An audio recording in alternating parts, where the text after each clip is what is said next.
Assalamualaikum warahmatullahi wabarakatuh. Selamat malam, selamat pagi, selamat siang, selamat sore. Salam untuk kita semua. Bertemu kembali dengan saya Safruddin Itur di channelnya Safruddin Itur. Kali ini saya akan bercerita sebuah kisah yang sangat menakjubkan dari sebuah buku yang saya tulis sendiri atas nama Safruddin Itur. Ini bukunya. Oke.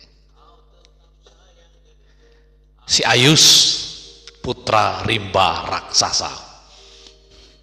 Di dalam buku ini saya ceritakan berbagai cerita tentang si Ayus. Ada 13 episodes di dalamnya.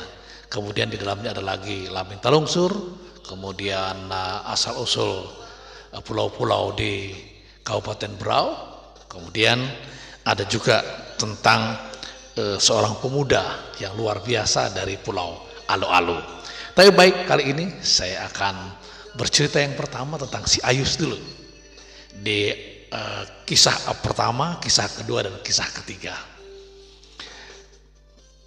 Baik, di kisah awal si Ayus dalam saya menceritakan ini berasal dari Gunung Mantaruning. Di mana Gunung Mantaruning itu? Gunung Mantaruning berada di Sungai Birang, masuk ke dalam. Di sana ada sebuah gunung yang sangat misterius, sangat ajaib, dan berkisaran kisahnya tentang makhluk-makhluk gaib yang ada hubungannya dengan Gunung Mantaruning dan Gunung Padae, Gunung Samira, dan lain-lain di Kabupaten Berau. Kisah-kisah itu pada umumnya kisah-kisah gaib. Ini pun kaitannya pasti dengan kisah gaib itu. Baik, kita mulai saja untuk kisah awal dengan judul si Ayus ini. Di Gunung Mantaruning tinggallah seorang suami istri, satu keluarga suami istri, tetapi belum punya anak. Tinggal di Gunung Mantaruning dengan rumah yang indah. Tapi kedua suami istri itu adalah makhluk gaib. Artinya mereka tidak bisa dilihat oleh manusia dengan mata telanjang seperti kita ini. Nah, ketika makhluk gaib ini bepergian seperti biasa kemana-mana begitu, tiba-tiba dia melintasi daerah tertentu, mendengar suara ribut. Beberapa makhluk yang berbeda sedang seolah-olah macam ada bertikai begitu. Tapi sebenarnya tidak. Ada satu masalah yang luar biasa yang sedang mereka lihat pada saat itu. Apakah itu? Nah, si suami istri yang tadi terbang melayang-layang di udara kemudian turun mendekati suara ramai dan ribut itu. Ternyata di sana, di bawah, di atas sebuah tonggak kayu yang sangat besar, teronggok seorang bayi laki-laki yang molek, tubuhnya besar, kemudian sintal, rambutnya hitam dan rapi sekali, matanya sedikit agak sipit, hidungnya agak mancung tetapi tidak terlalu mancung. Melihat kejadian itu, yang lain makhluk-makhluk lain hanya ribut, tetapi tidak ada yang berinisiatif untuk mengambil bayi itu untuk dijadikan anaknya. Maka sang suami istri yang gaib ini langsung turun ke tempat itu dan mengambil bayinya. Yang lainnya yang ribut-ribut, makhluk-makhluk lain tadi hanya terpana saja. Mereka tidak bertindak apa-apa. Nah, dengan demikian lalu dibawalah pulang sang bayi oleh kedua orang tua barunya ini. Sampai di rumah dirawat dengan baik seperti biasa. Gitu ya. Iya, dirawat seperti anaknya sendiri. Nah, perawatan beberapa hari, beberapa bulan, beberapa tahun, ternyata keanehan dan keajaiban terjadi pada sang bayi yang sudah diberinya nama dengan nama si Ayus. Anak itu begitu membesar, sangat besar, tidak seperti anak-anak lain-lainnya. Makhluk-makhluk gaib kan banyak juga punya anak-anak yang sering bermain, tapi kenyataannya tidak sama dengan si Ayus. Si Ayus ini bisa gaib dan bisa terlihat langsung oleh manusia. Artinya dia punya alam, dua alam. Tetapi si Ayus lebih kepada terlihat oleh mata manusia biasa. Makanya proses besarnya terlihat oleh manusia lain kalau seandainya manusia bertemu dengan dia. Tetapi karena dia dipelihara di atas Gunung Mantaruning, di puncak gunung, oleh kedua orang tuanya yang gaib, maka tidak dikenal waktu itu si Ayus. Sehari, 2 hari, setahun, 2 tahun, anak itu semakin besar, jauh berbeda dengan anak-anak lain. Dia sangat besar, kekar sekali, tinggi sekali daripada anak lain. Kalau anak-anak lain mungkin tingginya baru setengah meter, dia sudah 1 meter lebih, bahkan 2 meter. Tingginya seperti orang dewasa. Itulah si Ayus. Yang kemudian hari si Ayus ini dikenal dengan manusia raksasa di Borneo atau manusia raksasa di Kalimantan. Nah, gitu ya. Proses kemudian setelah dia besar, remaja, sudah besar sekali, tingginya mungkin sudah mencapai 7-8 meter waktu dia remaja, maka si Ayus sudah kebingungan. Orang tuanya pun kebingungan. Rumahnya yang rumah orang gaib tadi sudah tidak bisa lagi dimasuki oleh Ayus yang terlihat dengan nyata itu. Dia tidak bisa masuk, akhirnya keputusan terbaik adalah si Ayus membuat rumah sendiri, tidak jauh dari tempat tinggal kedua orang tuanya. Makannya si Ayus bagaimana? Wow, luar biasa makannya, banyak sekali. Dia suka makan sayur, dia suka makan ikan, dia suka makan daging, dan lain-lain. Tetapi yang hebatnya si Ayus, walaupun dia tidak tahu dia adalah anak angkat dari kedua orang tuanya yang gaib itu, dia sangat mencintai kedua orang tuanya. Dia sangat hormat kepada kedua orang tuanya. Setiap disuruh, dipanggil, disuruh, dipanggil, diperintah oleh kedua orang tuanya, dia akan berusaha untuk mengerjakan apa saja yang diperintahkan kedua orang tuanya. Apalagi orang tuanya tahu si Ayus badannya sangat besar, maka mudahlah untuk melakukan sesuatu dengan tubuh yang sangat besar itu. Tetapi terhalang apabila ingin masuk ke rumah-rumah orang lain, atau kalau dia sedang berteman dengan teman-teman lain, begitu temannya mengajak dia ke rumahnya, tidak mungkin bisa masuk ke rumah teman-teman gaib lainnya. Ayus hanya berada di luar dan teman-temannya duduk di atas di rumah atau di depan pintu. Ayus hanya duduk di luar, tetapi tubuhnya lebih tinggi daripada rumah teman-teman dia itu. Nah, seperti biasa karena sudah remaja, kedua orang tuanya ingin anaknya ini, si Ayus, menjadi anak yang hebat, anak yang cerdas, anak yang pintar, anak yang kuat, anak yang mampu membela diri, sakti, kemudian suka menolong dan membantu orang lain. Oleh karena itu, maka si Ayus diberikan kepada seorang nenek sakti untuk dididik dan dilatih agar dia siap menjadi orang dewasa nanti. Si nenek menerima, nenek sakti menerimanya. Maka sekian tahun si Ayus belajar kesaktian dengan nenek, belajar bela diri, belajar gaib, kadang-kadang menggaib, kadang-kadang terlihat seperti biasa, kemudian kesaktian-kesaktian lainnya. Begitu saat ingin lulusan, ingin mengakhiri semuanya ilmu yang sudah diberikan oleh si nenek sakti kepada si Ayus diperintahlah oleh si nenek untuk mencari sarang walet, sarang burung walet yang berwarna putih bersih. Lalu diceritakanlah di mana tempat itu. Diceritakan oleh si nenek sakti. Di tempatnya seperti ini, tanda-tandanya seperti ini,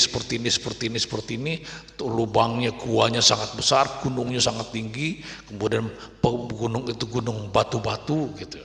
Di depan gunung itu bersih, kemudian ada tanah lapang di sana sangat luas. Nanti kamu masuklah ke sana, kamu ambil sarang burung secukupnya, lalu bawa balik ke rumah nenek ini. Ayus tanpa bertingkah, tanpa menolak, tanpa apa, langsung mengikuti perintah sang guru itu, sang guru sakti. Berangkatlah. Begitu sore hari, dari pagi dia berangkat, sore hari Ayus sudah sampai ke tempat itu. Belum terlalu sore, mungkin sekitar jam-jam 2 atau jam 3 sore sudah sampai.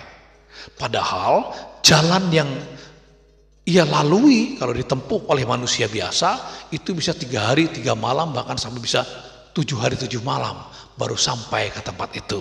Saking jauhnya, kemudian saking sulitnya untuk mencapai tempat itu. Hutan belantara, sungai-sungai, banyak binatang buasnya, banyak makhluk-makhluk anehnya. Artinya harus penuh kesabaran dan penuh keyakinan baru sampai. Tapi dengan si Ayus bagaimana? Badannya sudah mencapai 8 meter, maka kakinya, langkahnya sangat besar. Begitu hanya kalau ada sungai-sungai kecil, Ayus tidak repot. Dia tinggal melompat, melangkah saja sudah menyeberang sungai. Sungainya agak besar, dia melompat sedikit sudah bisa sampai di seberang. Sedangkan orang lain, manusia lain tidak bisa. Dia harus pakai perahu, dia harus berenang dulu dan sebagainya. Ayus tidak. Maka yang ditempuh 3 hari 3 malam atau sampai seminggu itu ditempuh si Ayus hanya dalam waktu 6-7 jam saja sudah sampai ke lokasi itu. Luar biasa memang si Ayus dengan langkah dia yang sangat lebar. Kemudian pohon-pohon disimak di sebegini buru begitu saja sudah tersimak semua pohon-pohon yang menghalangi dirinya saat si Ayus melintas.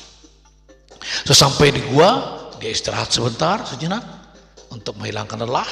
Kemudian baru berpikir, wah kalau begini mungkin aku sempat pulang lagi dan besok pagi sudah bisa dilakukan oleh guruku dengan sarang burung yang aku sudah dapatkan.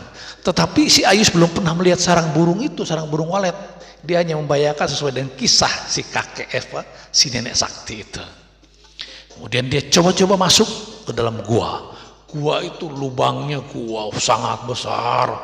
Artinya badan Ayusnya tingginya 8 meter, lebih 8 meter tinggi gua itu. Jadi sangat tinggi sekali gitu. Makanya dia bisa masuk dengan leluasa. Kemudian kira-kira 10-20 meter masih terang karena cahaya dari muara gua yang sangat besar itu. Tetapi berikutnya semakin gelap. Kemudian turun ke bawah. Begitu turun ke bawah, beberapa mungkin ada 20 meter, 30 meter sampai ke bawah. Ayus coba merangkak sampai ke bawah. Kemudian di bawahnya datar lagi dan langit-langit gua sangat tinggi. Artinya lebih 8 meter, bahkan ada yang sampai 10 meter. Tapi kalau hanya 10 meter atau 11 meter tinggi atap gua, gitu ya, langit-langit gua, tangan Ayus pasti sudah sampai, gitu, menjangkaunya dengan mudah. Dia masuk, suara kelelawar, suara kelebatan burung-burung walet dan kelelawar keluar, sebagian kaget karena melihat manusia raksasa memasuki gua mereka. Nah sampai di dalam masuk terus belum dia dapatkan sarang waletnya. Ternyata gua itu berbelok-belok, ada ke kiri, ada ke kanan dan seterusnya, ada yang lurus gitu. Jadi Ayus juga harus hati-hati, takutnya kalau tersesat nanti waktu mau pulang. Nah diingatkan, karena gelap Ayus kemudian duduk sebentar di dasar tebing itu. Kemudian dia mengeluarkan kesaktiannya agar matanya mampu untuk melihat dengan terang di dalam gua yang sangat gelap itu. Kemudian ia buka pelan-pelan matanya. Syukur, alhamdulillah, ternyata matanya sudah mampu melihat lebih terang. Walaupun tidak seterang waktu si Ayus berada di luar sana, gitu. Karena di luar kan ada cahaya matahari dan sebagainya. Tapi lebih jelas, artinya kelebat kelelawar itu terbayang gitu di dalam gelap. Terus dia masuk. Ternyata apa teman-teman yang terjadi? Begitu masuk ke dalam, terdengarlah suara dengusan, seolah-olah ada makhluk yang ingin mengusirnya, karena mereka terusik oleh adanya makhluk lain yang datang tiba-tiba masuk ke dalam gua mereka. Siapa itu? Dan apa itu? Karena mata Ayus tidak mampu seterang seperti di luar, maka ia yang terlihat di luar adalah bola matanya. Dua bola matanya kira-kira hampir 1 jengkal, 2 jengkal, 3 jengkal, 4 jengkal, mungkin sekitar 5 jengkal. Jauhnya antara mata satu dengan mata satu. Wah, ini berarti makhluk yang sangat besar, kata si Ayus. Mungkin hantu atau jin yang tinggal di sini, yang kaget dan ingin mengusirku. Aku harus berhati-hati. Maka si Ayus yang tadinya maju, sekarang bertahan dan mundur, bertahan, mundur, pelan-pelan, mundur pelan-pelan, khawatir kalau jin itu, makhluk gaib itu akan menyerang dia. Ternyata tidak langsung menyerang, tapi dengusannya, seperti ada hawa panas yang keluar dari suara dengusan mulutnya itu. Aku harus berhati-hati, aku harus mundur, aku harus pancing makhluk ini agar dia mau keluar. Kalau di luar gua sana, aku mudah melihatnya, dan aku bisa menghindar. Bagaimana caranya? Kalau di dalam ini aku sangat sulit. Dia pancing terus pelan-pelan. Kadang-kadang ingin menerkam, kadang-kadang ingin menerkam, kadang-kadang ingin menerkam, terus mundur. Wah, waktu mundur naik ke atas yang sekitar 10, 20, 30 meter itu, saya cepat-cepat melompat, melompat beberapa kali sampai di atas. Kemudian cahaya dari muara gua sudah terlihat. Ternyata apa, teman-teman semuanya?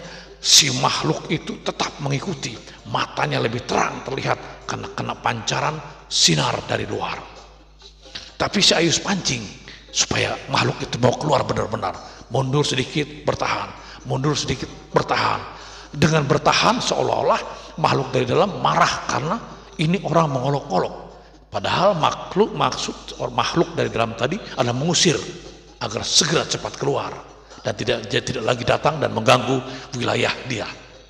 Tapi si Ayus karena memang sudah harus masuk ke dalam dan harus mendapatkan sarang burung putih, apapun yang terjadi, Ayus harus mendapatkannya itu. Mundur, begitu mundur, ternyata apa, teman-teman? Ternyata bukanlah jin, bukanlah makhluk gaib, bukanlah setan atau iblis, tapi ternyata mata tadi itu begitu di depan, di luar terlihat dengan jelas, ternyata seekor ular naga yang sangat besar dan sangat panjang. Begitu dia menghembuskan suaranya dari mulutnya, keluar hawa panas, kemudian giginya yang taringnya yang panjang itu terlihat dengan tanduknya yang sangat tajam. Jadi ular naga itu ada tanduknya, kemudian giginya seperti bertaring. Semoncongnya seperti naga yang kita lihat pada gambar-gambar itu, seperti buaya mulut menganga-nganga, siap untuk menerkam dan menelan makhluk-makhluk apa saja yang bisa diterkam dan ditelannya. Begitu sampai di luar, Ayus masih pura-pura tidak tahu-tahu, seolah-olah Ayus tidak peduli dengan makhluk itu. Dia memancing seolah-olah ingin berlari dan masuk ke dalam gua. Maka lebih marahlah si ular naga itu. Ular naga itu langsung menyerang dengan terkaman mulutnya, melompat beberapa tindak, begitu. Barulah si Ayus dengan gesit bergerak, menyingkir ke kanan. Lepaslah terkaman dia, tetapi apa yang terjadi? Setelah dia menerkam lepas, ternyata ekornya menjabat ke samping kanan, ke arah Ayus. Untunglah Ayus sadar bahwa ekornya yang berduri-duri itu sudah menghantam dirinya, tetapi sempat dia melompat tinggi, setinggi pohon-pohon yang ada di tempat itu. Akhirnya yang kena siapa? Ada beberapa batang pohon yang terkena dan patah. Patahan itu juga ketika Ayus sudah turun ke dasar, ke tanah, patahan itu menghantam si Ayus. Untunglah si Ayus sempat melompat yang kedua kali untuk menghindari hantaman kayu yang patah itu. Kemudian dengan sabetan, kemudian dengan ekornya lagi hampir terkena. Untunglah batu yang kena, batu pun pecah oleh hantaman ekor naga yang sangat besar itu. 2-3 kali dia menghantam, 2-3 kali dia menerkam, 3-4 kali dia menerkam, tapi tidak mampu untuk melahap atau melukai sang jagoan si Ayus, manusia raksasa itu. Padahal biasanya raksasa manusia besar gerakannya tidak segesit itu, tapi kenyataannya si Ayus sangat gesit karena dia sudah dilatih oleh nenek sakti untuk bela diri agar dia bisa mempertahankan dirinya dari serangan-serangan makhluk apapun, termasuk makhluk gaib. Nah, pada suatu saat kesempatan yang luar biasa, Ayus bisa merapat ke tubuh naga. Akhirnya ekornya tidak bisa lagi memukul, begitu merapat sekali. Begitu kepalanya mengoleng begini ingin menghadap ke Ayus, lalu kekuatan Ayus dengan tangannya yang sangat lebar, dia pegang mulut bagian bawah dan bagian atas dengan kedua belah tangannya, lalu dia angkat sekuat-kuatnya,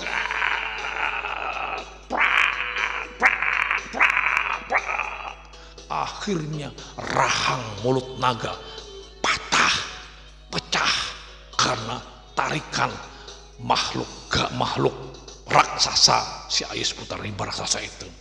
Apa yang terjadi teman-teman?